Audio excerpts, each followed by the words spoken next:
It's about a little over a month ago. KLH introduced a product called the Model Five, which is um, uh, a new version of a product KLH originally introduced back in 1968. Oh, wow. And uh,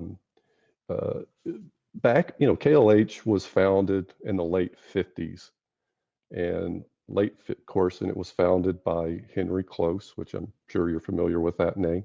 Absolutely. Um, but the company really had its heyday throughout the 1960s and was well known for building acoustic suspension type loudspeakers, And which were for very, folks that aren't in the know, that's a sealed box.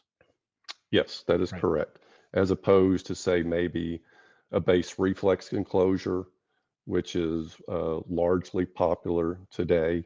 Acoustic suspension is really a kind of a version of a sealed box loudspeaker. But that type of loudspeaker design was very popular in the late 50s and throughout the 60s, and was still popular even through the 70s. So it was kind of once we got into the 80s or so that it kind of fell out of favor. Um, and really, bass reflex type enclosures more or less became all the rage. Yeah. And if you're a critical listener, I don't know that, going with a bass reflex system really is the right way to go. So yeah, hearing that the Model 5 is acoustic suspension and it runs, it's a three-way design with a 10, Yes, a that's tweeter, correct. and a mid-range. Yes, that's correct. Uh-huh. Right on. Yeah, that's super exciting because that in for most musical listening tastes, that will give you as much of a full range as you need. It'll be Mhm. phase coherent, so the impulse will be the same for the most part. I mean, sure, I'm sure there's tiny stuff going on, but not as much as crazy kind of ported at 40 hertz, and then everything underneath that goes just nuts. So yeah, Right. that's exciting. I'm really happy to hear that you guys have that product out there, and I'm looking forward to listening to that one of these days. Moving outside, I guess, of the technical aspects of the Mhm. speaker, and it's a passive speaker, three-way internal crossover. Yep. Um, uh, the aesthetics of the speaker are cool, right? Yes. Uh-huh. So if you think of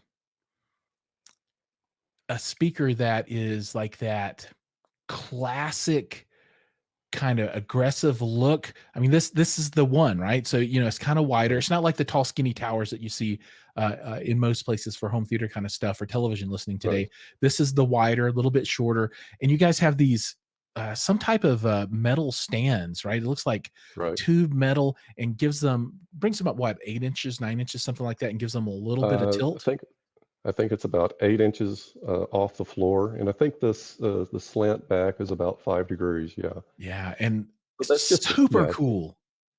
Right. So the stands do ship with the product. Okay. Uh, Oh, even uh, better.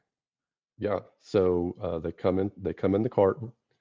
Felt that that's the only way. That wasn't how it was done back in the day, but for proper Sure. stereo listening today, you have to set up the speakers in a fashion that are going to optimize the speakers for imaging.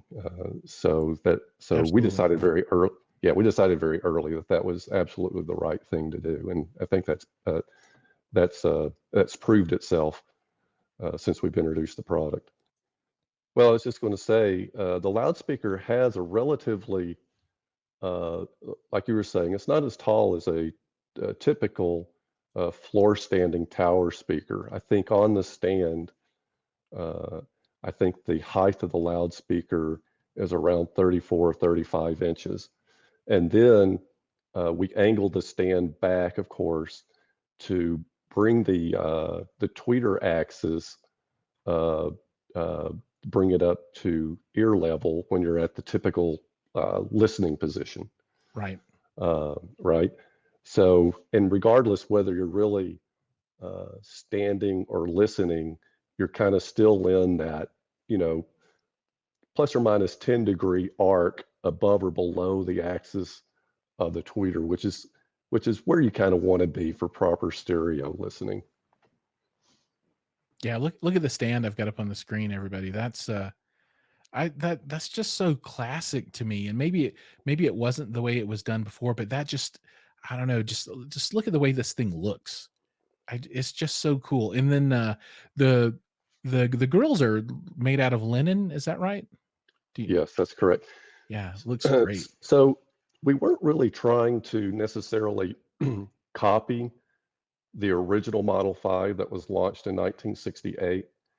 We were really more or less looking at it of, how would, say, Henry Close and KLH, envision a product like the Model 5 today?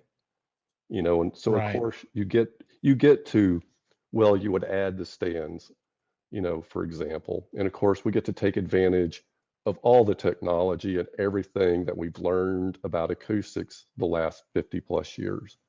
The Model 5 is spectacular. I love the look. I like the tradition and the legacy of the speaker, and how you guys have kind of rebuilt it from the ground up Right. as new. But I guess one more question about that one before we move on. On the back, on the input, it looks like you've got um, your five-way binding posts that you can use banana Yep. plugs with other spades, whatever. But is there like a little knob above that or something? I, Yep. I couldn't really tell what that was. Right. Well, the original product, going back to the original product, it had basically attenuation controls on the product to control mid-range and tweeter levels. Um, of course, you used to see that feature on a lot of products Right. back then. Of course, you see it on the new L100 even today. So I've never been a big fan of attenuator controls on loudspeakers, just simply because basically what you're doing with the control is changing the voicing of the product, right? And Okay. that isn't necessarily what you wanted to do. At the same time, we wanted to keep that feature with the product, just simply because it was a characteristics of the original design, and we kind of wanted to carry that forward. So we really kind of changed the idea or the purpose of that control a little bit, um, and how we intend people to use it. And it basically comes down to this.